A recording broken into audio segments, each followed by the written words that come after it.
Assalamu alaikum. My name is Rajiv Hussain. I have post-graduation in English, Government University College.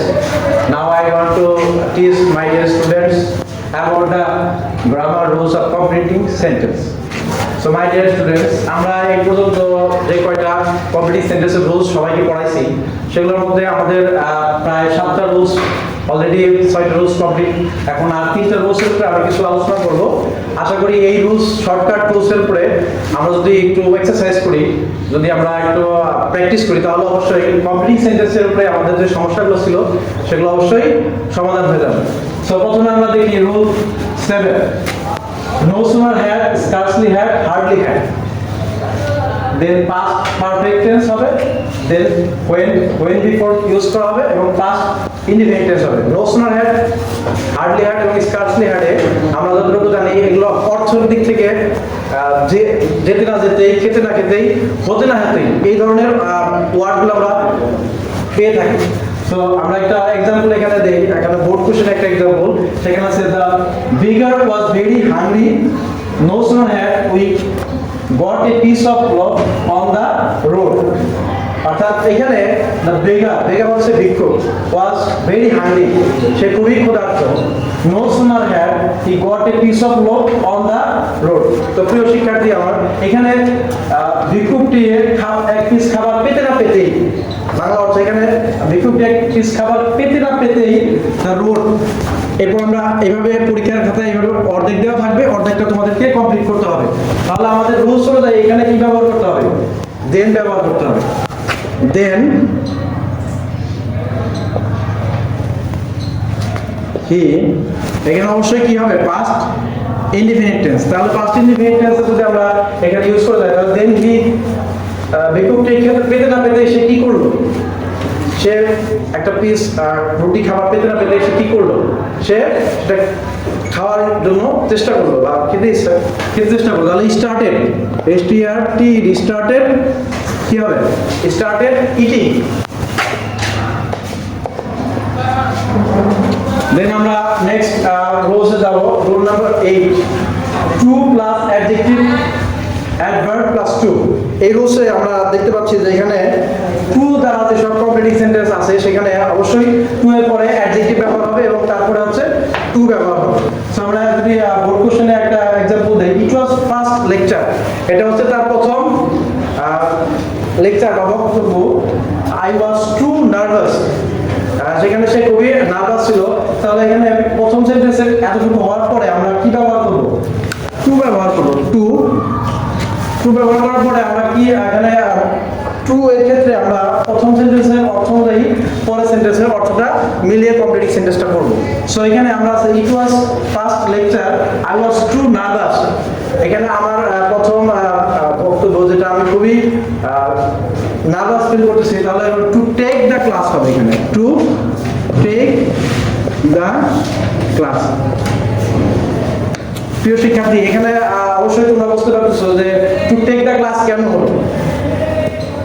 So আমরা পরের রুলসে যদি চাই, সেখানে rule 9 আছে। এখানে হো দ্বারা আমরা, হো হচ্ছে আমাদের এখানে হো হচ্ছে ডবলএস কোশ্চেন, কিন্তু আমরা যখন এটা কমপ্লিটিং সেন্টেন্স করতে যাব তখন হো এর এখানে অর্থগুলো দাঁড়াবে হো অর্থ যে, হয় অর্থ যেখানে এবং হোয়েন অর্থ যখন।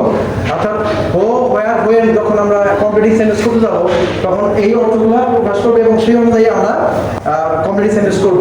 তো হো, হোয়ার, হোয়েন যখন আমরা ইউজ করব তখন অবশ্যই আমাদেরকে কি করতে হবে? যে হো, হোয়ার, হোয়েনের আগের অংশ যে টেন্সে থাকবে পরের অংশটা সেই একই সেম টেন্স থাকবে, এখানে কোনো রুলস নাই।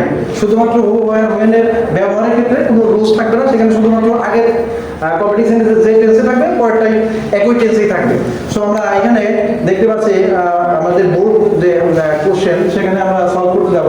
English is an international language, there is not a country in the world, অর্থাৎ ইংরেজি হচ্ছে আমাদের কি আন্তর্জাতিক ভাষা। যেখানে there is not a country, এখানে এমন কোনো দেশ নাই in the world যেখানে, তাহলে এখানে আমরা কি নিয়ে আসবো? এখানে আমরা নিয়ে আসবো হচ্ছে there is not a country in the world, the people where people don't spoke in English. অর্থাৎ এই এক্সাম্পলটা আমরা বলতে পারি ইংলিশ হচ্ছে আমাদের আন্তর্জাতিক ভাষা, যেখানে কোনো দেশ নাই এমন যেখানে যারা ইংরেজিতে কথা বলে না। সো আমরা ওয়্যারের পরে আমরা কি ব্যবহার করছি? ডোন্ট ব্যবহার করছি, স্পোক ব্যবহার করছি, ইংলিশ ব্যবহার করছি। আশা করি শিক্ষার্থীরা তোমরা অবশ্যই বুঝতে পারবে এটা সহজভাবেই। তারপরে আমরা পরের বুঝতে যাচ্ছি। পরের একটা এক্সাম্পল দিচ্ছি, the village doctor is a person হো। The village doctor is a person, অর্থাৎ গ্রামের ডাক্তার একজন ব্যক্তি। হো, এখানে হো এর ব্যবহারের আগের অংশ যে অর্থটা ব্যবহার করতে হবে, যে টেন্সে থাকবে পরের অংশটা অবশ্যই সেই টেন্সেই আমরা দেখতে পারবো। তাহলে আমরা বলতে পারি যে গ্রামের ডাক্তার হচ্ছে এমন একজন ব্যক্তি যে কিনা আমাদের গ্রামের গরিব মানুষের কি করে? বিনামূল্যে চিকিৎসা করে। যদি আমরা পারি এটা যদি বলতে পারি তাহলে বিনামূল্যে সে চিকিৎসা করে। তাহলে village doctor is a person who treats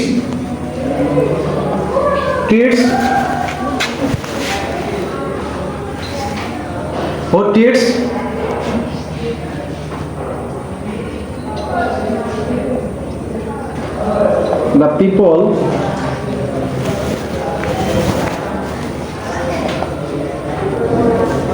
without money. অর্থাৎ a village doctor is a person who treats the people without money. A village doctor is a person who treats the people without money. এখানে আমরা দেখতে পারলাম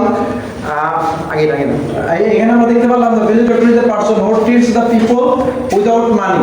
অর্থাৎ একজন গ্রামের doctor যে কিনা গ্রামের চিকিৎসা বিনামূল্যে চিকিৎসা করে। এখানে আমরা হোর পরে আগের অংশ যে টেন্সে থাকছে সেই হোর পরের অংশ একই টেন্সে থাকবে, কিন্তু এখানে আমরা ট্রিটস কেন ব্যবহার করলাম?